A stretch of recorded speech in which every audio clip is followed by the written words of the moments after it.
आनंद जी, बालकृष्ण जी, हिमांशी जी, कार्तिकेश्वर जी, मिलन जी, Nancy जी, नेहा जी, पल्लवी जी, रमेश जी, रश्मिता जी, रिया जी, रुचि जी, सचिन जी, संतोष जी, श्रुति जी, श्वेता जी, सिद्धार्थ जी, श्वेता शर्मा जी, गुलशन जी, बहुत बहुत धन्यवाद सभी लोगों का।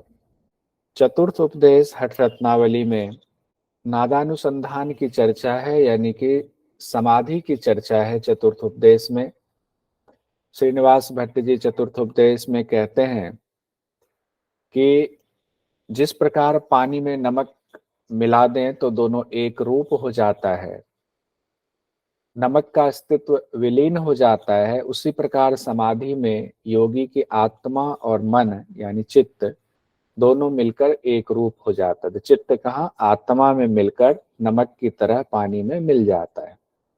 यही हठ प्रदीपिका में भी था।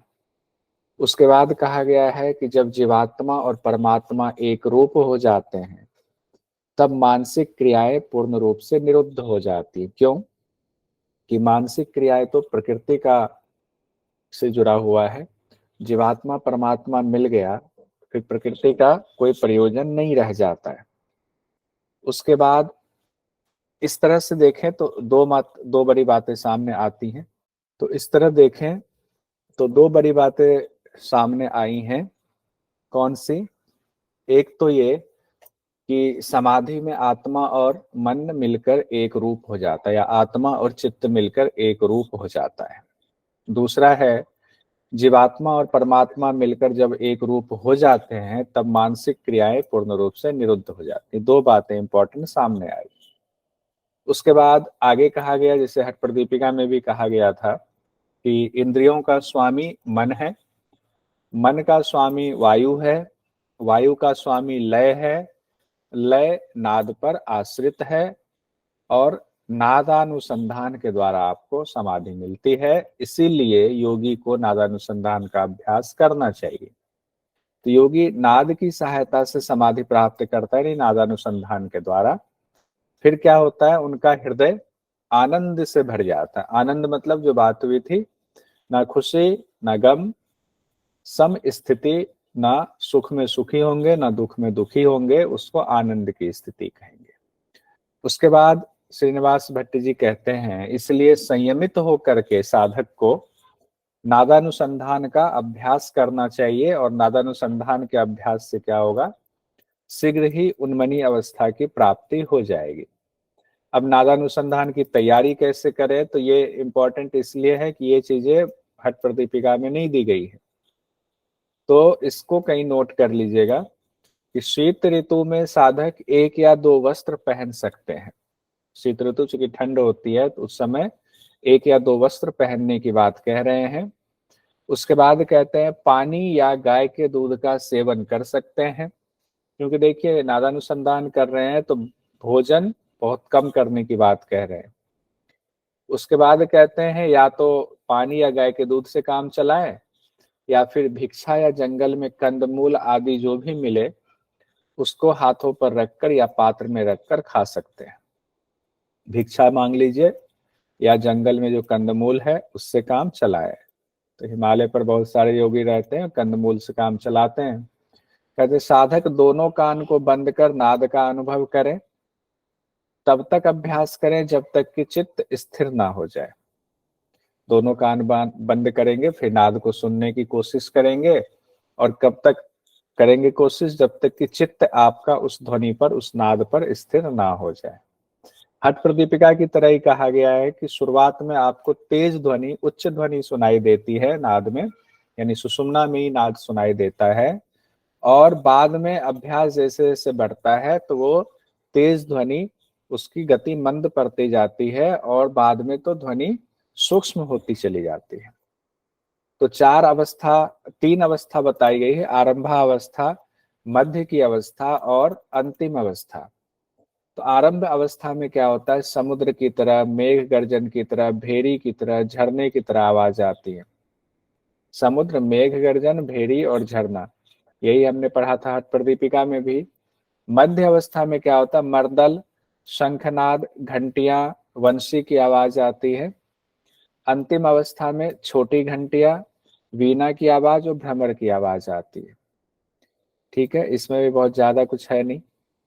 उसके बाद कहते हैं श्रीनिवास भट्ट जी, सभी चिंताओं, विचारों, चेष्टाओं को छोड़ते हुए ध्यान को नाद के अभ्यास में लगाए, यानी जो नाद की आवाज आ रही है, हर जगह से ध्यान को हटा करके, हर विचार से, हर चिंता से नाद को सिर्फ उस चित्त को सिर्फ उस आवाज पर लगाएंगे जिस आवाज को नाद कहा जा रहा है, जो कि आपके सुषुम्ना में उत्पन्न हो रहा है। तो उससे क्या होगा, इस प्रकार चित्त का नाद में विलय हो जाएगा, लय हो जाएगा। कहते हैं कि जब लकड़ी में आग लगती है तो आग कब तक रहती है, जब तक लकड़ी का अस्तित्व है। लकड़ी जल गया तो आग भी बुझ जाती है। उसी प्रकार कहा गया है कि नाद में तल्लीन चित्त भी नाद में ही मिल जाता है, यानी नाद जब तक सुनाई दे रहा है, चित्त उसमें मिल गया तब तक तो है, और फिर बाद में जब नाद की स्थिति यानी शब्द भी निशब्द हो जाता है तो चित्त भी चला जाता है कहाँ, शिव के स्थान में मिल जाता है। आग हुआ लकड़ी और चित्त जो है, नहीं, आग हुआ चित्त, लकड़ी क्या है, नाद से उसकी तुलना की गई है।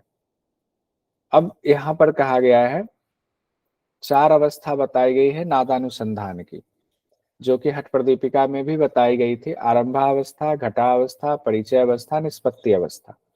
वही चार अवस्था, वही सीक्वेंस यहाँ भी बताया गया है। आरंभावस्था में ब्रह्म ग्रंथि का भेदन होता है, हठ प्रदीपिका में भी यही हुआ था। योगी ओजस्वी, आरोगी, दिव्य देह वाला, दिव्य गंध वाला, प्रसन्न चित्त, अंतर्दृष्टि और शून्याचारी हो जाता है। सूर्य से निकलने वाले नाद की दिव्य खनखनाहट सुनाई देती है, ये एक अलग है, इसको नोट कर लीजिएगा।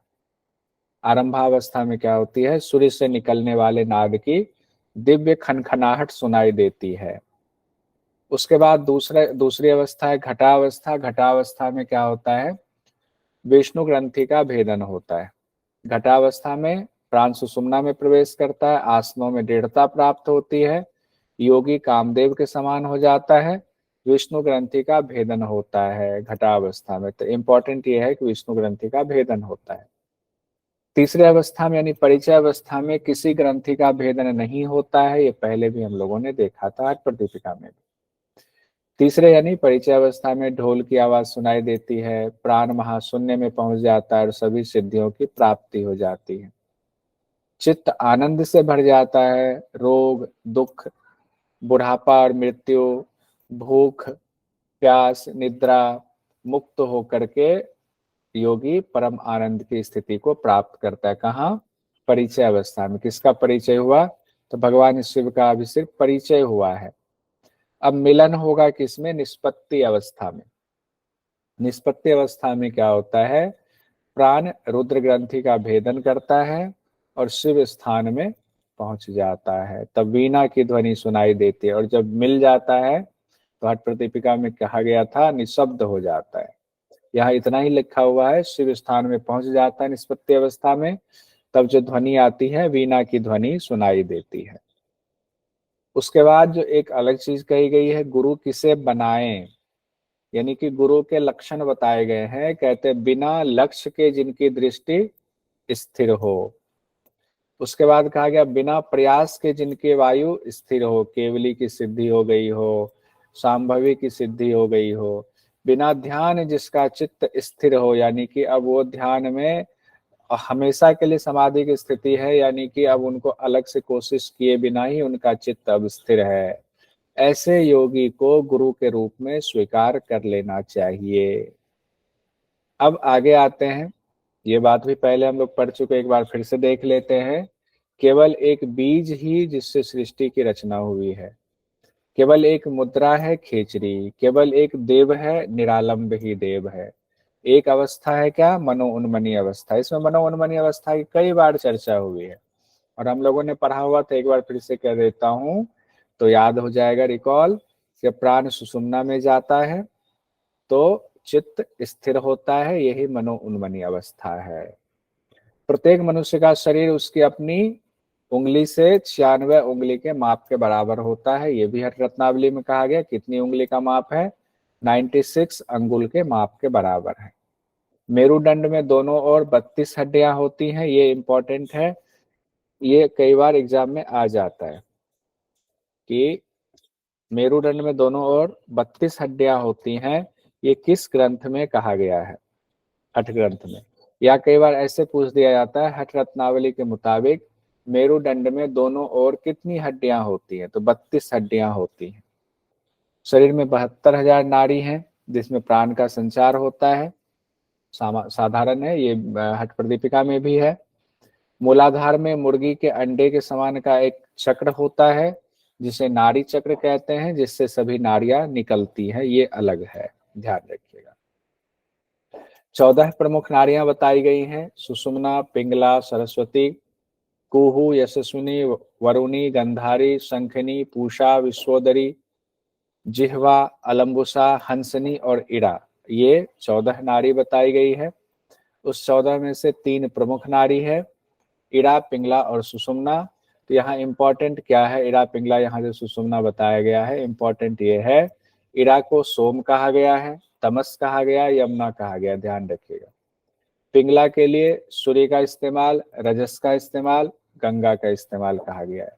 तो एग्जाम में जो आ जाता है वो ये आ जाता है, सोम की चर्चा आती है कि सोम की तुलना किससे की गई है, किस नाड़ी के लिए सोम शब्द का इस्तेमाल किया गया है? तो सोम मतलब चंद्रमा होता है, तो चंद्रमा किसके लिए? इड़ा के लिए, बस नाम का फर्क है। सुषुम्ना के लिए क्या कहा गया है? सरस्वती। ठीक है, अब आगे बढ़ते हैं। आगे कहा गया है रत्नावली में, ये भी थोड़ा अलग है। कहते हैं मेरुदंड वीणा की तरह है, जिसमें कुल पर्वत स्थित है। वीणा में होता है ना, ऐसे ऊपर से एक बना हुआ होता है, उसको कुल पर्वत कहते हैं। तो कहते हैं मेरुदंड वीणा की तरह है, यानी मेरुदंड में कुल पर्वत स्थित होता है।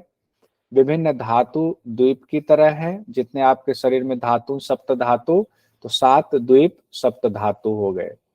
लार रस जो है वो 7 समुद्र है। लार रस को 7 समुद्र कहा गया रत्नावली में। कालाग्नि मूलाधार में स्थित है। चंद्रमा कपाल में स्थित है। चंद्रमा को भी हम जानते हैं, ये वाला एक अलग सा है, काल अग्नि, कालाग्नि मूलाधार में स्थित है। तो एग्जाम में आ सकता है, इसको भी नोट कर लीजिए।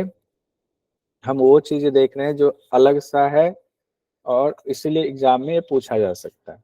तो उसमें महत्वपूर्ण, और आपको नोटिंग भी कराते जा रहे हैं। कालाग्नि मूलाधार में स्थित है, अगर दे दे हठ रत्नावली के मुताबिक कालाग्नि कहाँ स्थित है, तो मूलाधार में कालाग्नि स्थित है।